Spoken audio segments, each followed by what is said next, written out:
Hi everyone. It's really great to be here. I'm here from London today. Really good to be here. So I'm here from an agency called Born Social.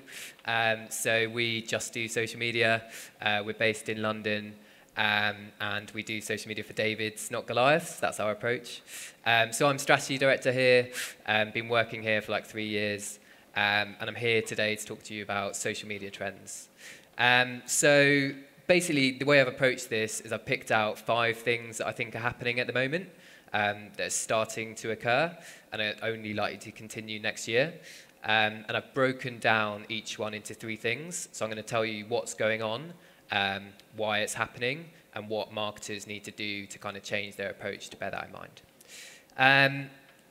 So these are the 5 things I'm going to talk you through today. The first one is stories. The second one is influencers. The third one is from social to media. The fourth one is ROI. I've got some interesting thoughts on that.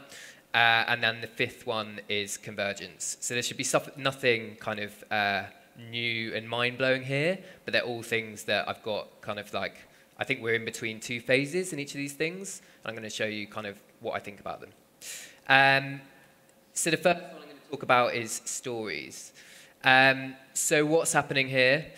I think that stories are the new newsfeed.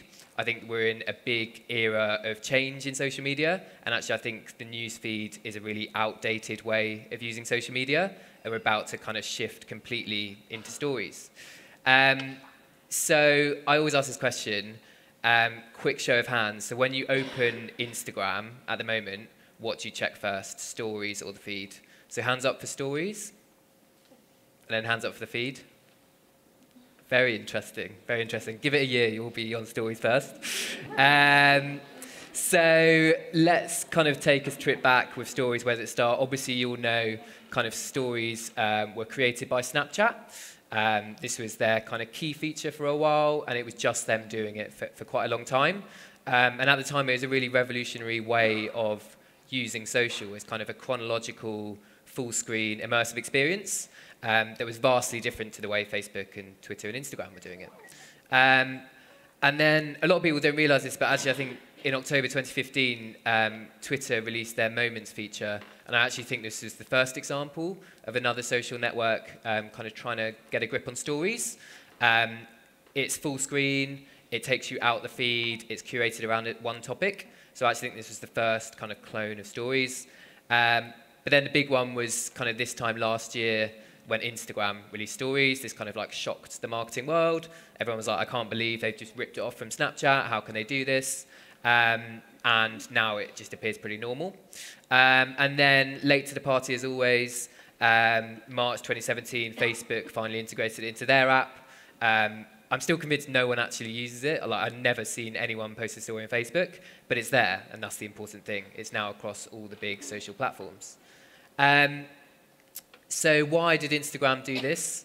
Well, they had a really big problem. This is one of my favorite memes of all time, but it really well explains what Instagram's problem was. So Instagram was becoming known as just this like beautiful platform for just like the ultimate photo. So you might take like hundreds of photos in a day or of a holiday, and you just pick one best one to post to Instagram. And this meant there was a massive gap on social media. For like the everyday moments, the funny or just the normal stuff. And people were going to Snapchat to post this content, which meant that Instagram wasn't being used for those things. So what was happening was that Instagram became for the beautiful, just for the best shot. And Snapchat was for the everyday, like all the stuff that just goes on in a day that you want to share. That's what Snapchat was sweeping up. And obviously that was a massive problem for Instagram and Facebook. So stories gave Instagram a really new lease of life. It really has like increased sharing massively on the platform, and it's fundamentally changed it. Love this graph. So it kind of shows the impact of stories, the release on Snapchat. People are always saying like Snapchat's dead. It's not dead, but I do think growth has slowed as a result of the release of stories. I think new people have less of a reason to kind of create a new Snapchat account and build a network there when they can do stories on Instagram. So quite an interesting thing. But the thing to look at in this graph is like just the rapid rise in users' stories, and they now have more people using stories than the whole of the Snapchat platform, which is quite incredible. So what happened here is that Instagram won back these everyday moments. The amount of people using stories really shows that people are sharing these things on Instagram once again. And Snap have suffered. Like, this is their stock price over the last year. And it is not like a pretty picture. It doesn't look good for them at the moment. And if they're going to like regain traction, then they're going to need to do something interesting and different. So why is this important? Why is this happening? I think that the news feed is dying. I think the news feed is the way we've kind of used social media for the last probably 10 years. And I think it's on its way out. So stories are made for the devices we use. We all kind of access social media on our phones now, and stories are completely made for that experience. So if you look at the news feed and how it was originally designed for the desktop, and then it was ported to mobile, they've done a good job of it, but it's still not made for mobile. And then you look at stories, and it's just like so much more obviously made for a phone. It's kind of swipeable, it's full screen, you have gestures to go up and down and stuff like that. It's just much more native experience for phone, and it's really obvious that this is kind of the future if we're using phones to use social media. So that's why I think the newsfeed is on the way out. And it's important to note that on the day that Instagram went live with this, they were so confident with it that they put it front and center of the app. It's the first thing you see when you open, right at the top.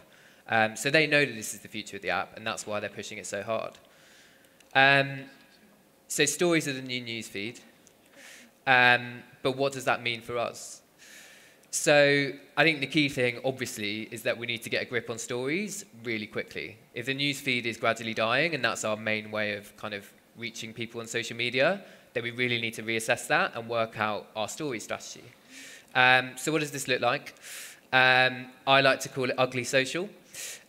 So over the past few years, we've kind of had a trend towards, as people are investing more and more in social, they're kind of making it look prettier and more aesthetic and really highly produced. Actually, that's not good social media because people don't really care about that stuff. They just want funny or relatable or like clever content. And stories like really is emblematic of this because the brands that do stories in a really highly manufactured way are just going to look really out of place. And that's not good stories. So stories is really like an opportunity to loosen your grip on aesthetic and really like don't stamp your visual guidelines all over it, just have a bit of fun with it. And the brands that do that and embrace this like uglier form of social will really do the best in stories, which is a big shift. Also, the skill of short form.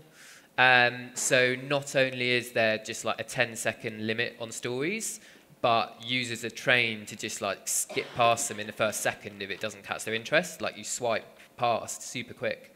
And this means that for marketers, like short form is becoming like the most in-demand skill. You need to be able to tell your story and capture attention in literally the first few seconds, otherwise they're gone.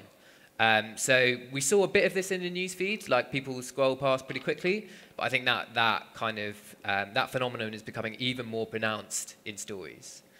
And the final thing is new metrics of success. So in the context of the newsfeed, we've kind of been used to likes and shares and comments and those kind of metrics of what works in a newsfeed. We know that these things don't work in stories because, for a start, you can't like or comment or share a story. Like you just don't have that feature, which means that we have to look at different metrics for how good is this content. And I think it's something to do with like passive and active engagement. Actually, because you can't share publicly on a story, there's something in how long are you keeping people retained. So what we look at is view-through rates and retention. So how many of the people who saw the first story kind of like stay until the last story, and that tells you how kind of engaged they are without actually them commenting on it, because hardly anyone will send you a message off a story. And the other thing is kind of driving click-throughs. If you do the swipe up function on your final story, then that's a good indicator of, okay, they were like interested enough through the stories you told to take some action and click. So it's different things. Like we have to look at different things in this story-first world. And yeah, it's a big shift. So these are the 3 things: embracing ugly social, practicing the skill of short form, and looking at new metrics for success. The second thing I want to talk about is influencers, because I think influencer marketing is at a really interesting time right now. So what's happening? Influencer marketing is like finally starting to grow up. I'm going to talk through, but like it's been in a really weird phase for the past few years. I think this year it's like finally starting to formalize and grow up. So if you look at the Google Trends of influencer marketing, obviously it's completely taken off these past like 2 years really. Every brand wants a piece of the pie. We're all talking about it at conferences like this. But it's only now that we're kind of starting to understand how to do it properly. And this is a survey of marketing teams looking at their influencer marketing budgets for this year. Almost 50% increasing their spend on influencers. It's a big thing now. But there was one big problem. It was a little bit shit. Like, people weren't doing it very well. Like, the influencer stuff we were doing was really not very good marketing. This is a good example. I hate this. This is like just a really inauthentic collaboration with Emma Roberts and Dunkin' Donuts. Like, she obviously wouldn't be doing that if she wasn't being paid. So therefore, I don't think that's a very good influencer post. This is my absolutely favourite influencer fail. I don't know if you've seen this before. Obviously, the PR person has just said, here you go, post this caption, but he's copied the whole thing and put it in the thing. That actually happened. So like influencer marketing just wasn't, this is obviously extreme examples, but there was lots of this kind of thing going on. And in some cases, it was actually deceptive. So at the start of this year, I did some research. We asked like 1,000 people on various things around social media, but one of the things I wanted to find out was around influencers and how people view them. And one of the things I was particularly interested in was the practice of using kind of like hashtag ad and hashtag SP. Have you seen those? Like influencers use them to say when they're being paid.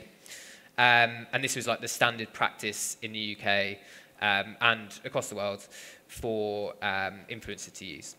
And we asked everyone, like, do you know what this hashtag means, SP? And do you know what this hashtag ad means? And 77% of people didn't know what SP meant. And almost 50% of people didn't know what hashtag ad meant. And I found this like really interesting because it was just like really deceptive. If people didn't know that it was an advert, then that's irresponsible for marketing. But the more interesting thing was we asked people, like, if you did know if an influencer is being paid, how would that affect your view of that post? And we found that almost 50% of people would trust the post less if they knew influencers were being paid for it. So like knowing this and knowing that it was obviously going to formalize itself, it couldn't go on like this. I predicted that like there was going to be a bubble that was about to burst. Like obviously this couldn't go on. And the good news is that the influencer scene is starting to like tidy itself up, and it's looking good at the moment. So what the informality couldn't go on, like it just, we had this complete mismatch of brands wanting to get involved, but there was no real good regulations, and people didn't know what they were looking at. So why did this happen? Well, like I said, every brand wanted a piece of action, but there was a lack of regulations. Like no one knew how to indicate these influencer posts. There was a lack of native platform features, so you couldn't do anything on Instagram that was an influencer post. You had to do it kind of offhand. And there was a lack of solid measurement tools. Like no one knew how to say, was this good or bad? Like there was just no real agreed metrics. So we hit breaking point. The FTC, Federal Trade Commission in US, in April of this year, got really involved and sent loads of letters to influencers, telling them off. But more importantly, so did Instagram. So a couple of months ago now, they released this paid partnerships feature, which I think is like the biggest shift in influencer marketing, because all influencer posts that are being paid are going to clearly say at the top, this is a paid partnership with this brand, which is like a massive change from a little hashtag hidden in 30 other hashtags in the caption somewhere. So everyone is going to know when an influencer post is an influencer post, which is a massive shift. And they're giving incentives to brands to use this. So stuff like you'll be able to approve the content before it goes live. You'll be able to, the best thing is that you can get access to the analytics without having to get screenshots from the influencer. You can actually see the stuff that's going on in the post. And your brand name is like at the top, so people can just click through if they're interested. So it's a big shift, but the biggest thing is that like this is now built into Instagram. This is a part of Instagram. Instagram recognize that influencer marketing is like a massive part of the platform, and they've built it in. And the other interesting thing is the rise of the marketplaces. I don't know if you guys have a big one here, but in the UK we have a lot of influencer marketplaces that are cropping up, where you kind of give them a budget and they select like loads of micro influencers to fulfill the brief. But you've got no relationship as a brand with those micro influencers. It's kind of like a middleman platform, and they're becoming really big at the moment. But what I think is going to happen is we're going to kind of see this split between scale on the one hand and authenticity on the other hand. So for brands that really want to use influencer marketing to scale, to reach loads of people, these marketplaces offer a really good option.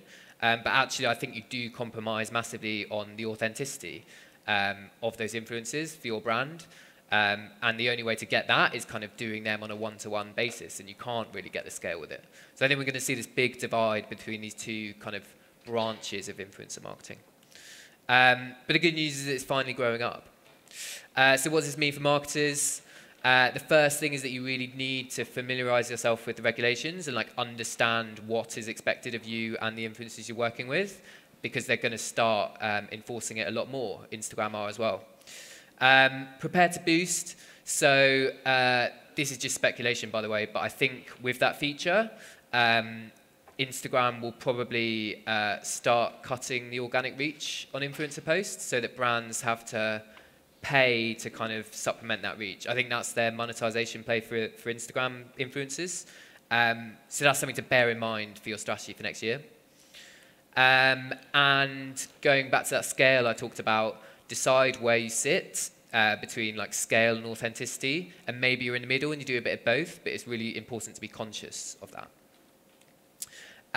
So these are the three things: regulations, boosting, and scale and authenticity.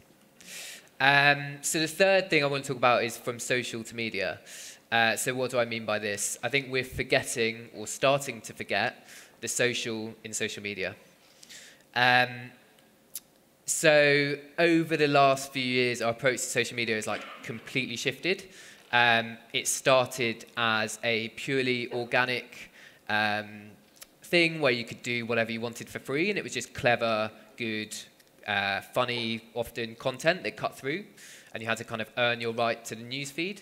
And now it's almost completely shifted towards a paid-only landscape. And actually, I think this has had more implications than we might think. So we now often chase reach over engagement, eyes on content over action from that content. Why are we doing that? So we've acclimatized to a world without organic reach. We're now used to that. It's been declining for years, approaching zero. However, I don't know if you guys saw last week this stuff going around Twitter about the Explore feed, but Facebook are testing removing like all brand posts from the feed and putting them in a separate brand feed, which obviously would mean organic reach is literally zero. It hasn't been confirmed whether we're rolling out or not, but I think we can be sure that organic reach just isn't a viable strategy on Facebook anymore. But the interesting thing is it's not just the platform changes that have killed organic reach. Again, from the research we did, we asked people like how they like to share on Facebook. And for older generations, they do still share to their profile. They do still share content onto there. But for young people, they always tag people in a comment. Like that's the way they share. And that means that you don't get as much organic reach from that share. You just get the one-to-one, like it's one reach, basically. So the way people are using social media is stopping our organic reach as well. It's not just Facebook cutting it. This is an old study, but it's still really relevant. Dark social, 69% of shares happen in the dark, and obviously there's no organic reach from that. We don't get anything from that. We can't track it. And this is only increasing. So public engagement is getting tougher than ever. And what this means is that we're starting to chase reach. Marketing budgets, obviously, social media budgets obviously massively increasing from the CMO survey. almost 20% in the next 5 years, people want to spend on social more. So as we spend more and as we start to chase reach, we're actually drifting more towards more traditional like media buying, which is what I mean by forgetting the social media. We're like drifting into very classic marketing, just like going for reach, which is a bad thing. So what does it mean for us? I actually think the brands that are going to do this best are the ones that keep an organic mindset in this paid landscape. So remembering all the rules of what we had to do with organic content and kind of earn our right to the feed and make brilliant content and kind of assume that we're not going to get any reach, combine that with the tools we have access to with paid and kind of guarantee a bit of that, and then I think that's actually going to be the best way to do it. I think reach is a flawed metric in a paid landscape. If you're paying for reach, I just don't see how you can measure all your efforts on the amount of reach you get. I just don't think that's a good measure, yet so many people set that as their main KPI. Paid reach doesn't make up for shit content. Like, there's so many brands that will just like think about the distribution first and then weasel in the content at the end. It doesn't work like that. You need to come up with some brilliant content and then figure out how to distribute it. You can't just have the distribution without the great content, because it doesn't work. And an integration of paid and organic, again, perhaps this is due to the agency landscape like completely fragmenting, but having a separate paid strategy and a separate organic strategy for social just doesn't work anymore. Everything needs to be paid, but it's just thinking about the audiences that it goes to. That organic mindset, again, is really important. So going from social to media, looking past reach as a primary metric, great content still really matters, and integration of paid and organic strategies, really important. So moving on from that, I want to talk about ROI. We've obviously talked about ROI a lot today, and I'm not saying that I don't like ROI, but I think there's a few things to think about. I think we're getting high on ROI, and by that I mean I think we're getting high on the short-term ROI, and we're forgetting a lot of the long-term stuff. So paid media has become infinitely more powerful. On social media, we can now do things that we never would have dreamed of being able to doing a few years ago, and this has had a few interesting impacts. So this used to be the criticism levelled at social media. All looks really nice, like doing a great job, but actually, did it actually drive any sales? No idea. This has completely changed now. For lots of our clients, we are able to completely prove return on investment, which is obviously a great thing. Like, that's obviously a good thing. Facebook releasing kind of the shop feature, like tying in e-commerce and pages. Instagram with their shoppable tags, which are now rolling out, should be a really good way to tie up brand with e-commerce. The big thing that people always say is like, that's great if you're an e-commerce business. What if you're not? Facebook have a solution for that, kind of driving customers in store and then measuring how many of them convert offline. Is kind of like tying up the things that aren't e-commerce. So it all looks great. It all looks really good. So why is this a problem? I think because of all these tools, we're now slipping completely into a short-term mindset. And I think this is at the peril of the long-term brand building stuff, the fluffy stuff, but it is actually important. What we need to remember is that you are what you measure. That's really important, because if you only measure really short-term sales, then all you're going to get is those short-term sales, and you're going to forget the longer-term stuff. So we can measure short-term ROI really, really, really well now. So that's where we focus all of our resource. This is one of my favourite studies of all time. Look it up if you haven't seen it before. It's from Les Binet and Peter Field. It's called The Long and Short of It. And a few years ago, they did some research on short-term advertising versus like long-term brand-building advertising. And they found that short-term advertising like obviously delivers short-term results. It does nothing for long-term growth. And their recommendation was that if you have kind of like the longer-term brand-building stuff, supplemented with the short-term revenue drivers, then actually you increase your sales efficiency over time. This is a really important study for where we're at in social media right now. Also a quote from Peter Drucker, long-term results cannot be achieved by piling short-term results on short-term results. I think this is really poignant for where we are in social media right now. So what does this mean for us? I think it's all about a balanced strategy. It's all about bearing in mind these short-term and long-term mechanisms. So this blended strategy means kind of like figuring out, okay, what's my long-term content, what's my long-term audience strategies, and what's my short-term revenue drivers, and treating them both with equal weight. It's defining what are these long-term measures, how are you going to measure the success of your long-term, because if you don't have measures for it, you won't do it. So stuff like audience growth actually still does become important for long-term measures. And going back, harness this organic mindset again. Like, that is really key to this, an organic mindset in a paid landscape. So the final thing I want to talk about is convergence. So what's happening here? I think social media has converged. We're now at a phase where it's matured and it's starting to kind of converge together. So stories are now everywhere. They're on every single platform. Live video, you can do it everywhere. Messaging, again, you can now do it everywhere. So why is this interesting? We're beyond the era of the USP. It used to be that a platform started with a niche thing and then grew out to include everything. And we're now at the stage where everything includes everything. So Snapchat used to be known for its ephemeral stories. Instagram used to be known for its beautiful filters. Twitter used to be breaking news quick. And then they did the algorithmic timeline, which kind of screwed all that. The thing to remember here is that in the era of convergence, Facebook are the real winners. This went viral last week when they acquired TBH. Really true. Like, you look at the top things and they literally have a grip on everything. Mark Zuckerberg talked about his family of apps a few years ago. They literally cover everything. And when you look at their 10-year roadmap, like, it's only going to get more big and monolithic. So connectivity, AI, VR, all these things, they're just tightening their grip. This is ad spend. This is like how people are spending online this year. Really interesting. This is what the term digital duopoly comes from. Just Facebook and Google absolutely sweeping up. When you look at social media, 77% of ad spend goes to Facebook. This is like incredible, like really dangerous levels. So finally, what does this mean? You should never pick a platform based on the features, because all features will be on all platforms pretty soon. Always pick it for the audience that are on that platform. Be really conscious of this digital duopoly. As marketers, like, we should be conscious of this and do whatever we can to kind of break out of that. And finally, look to third-party measurement tools. Don't always trust what the platforms say. Do whatever you can to kind of like audit that, especially with all the allegations against Facebook right now.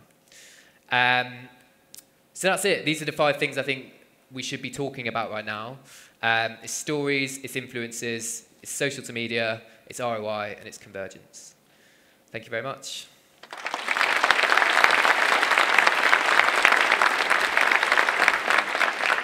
Thank you, Callum. Thank you. Sit down. Do we have one question? Yes, we have.